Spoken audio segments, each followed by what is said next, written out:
పాములు నిజంగానే పగబడతాయా? ఇది నిజమా అపోహ? శాస్త్రం ఏం చెబుతుంది?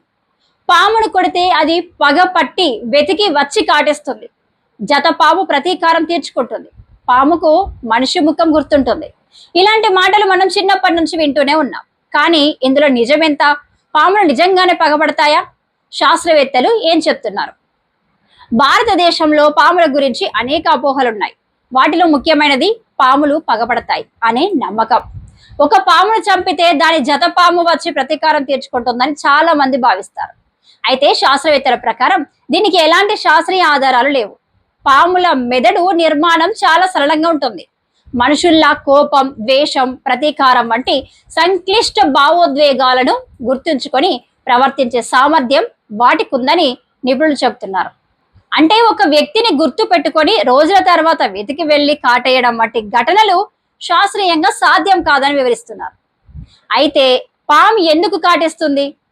పాములు ప్రధానంగా ఆత్మరక్షణ కోసమే కాటిస్తాయి. వాటిని రెచ్చగొట్టినప్పుడు, తొక్కినప్పుడు లేదా ప్రమాదంగా భావించినప్పుడు మాత్రమే దాడి చేస్తాయి. మనుషులను వెంబడించి కాటేయడం వాటి సహజ స్వభావం కాదు. మరో అపోహ ఏంటంటే పాము మనిషి ముఖాన్ని పెట్టుకుంటుందా? వాస్తవానికి పాములు మనుషుల ముఖాలను గుర్తించే సామర్థ్యం కలిగి ఉన్నాయని నిరూపించే ఆధారాలు లేవు. అవి ప్రధానంగా నేలలోని కంపనాలు, వాసనలు, ఉష్ణోగ్రత మార్పుల ఆధారంగా పరిసరాలను గుర్తిస్తాయి. ఒక పామును చంపిన తర్వాత మరో పాము అదే ప్రాంతంలో కనిపిస్తే దానిని చాలా మంది పగగా భావిస్తారు.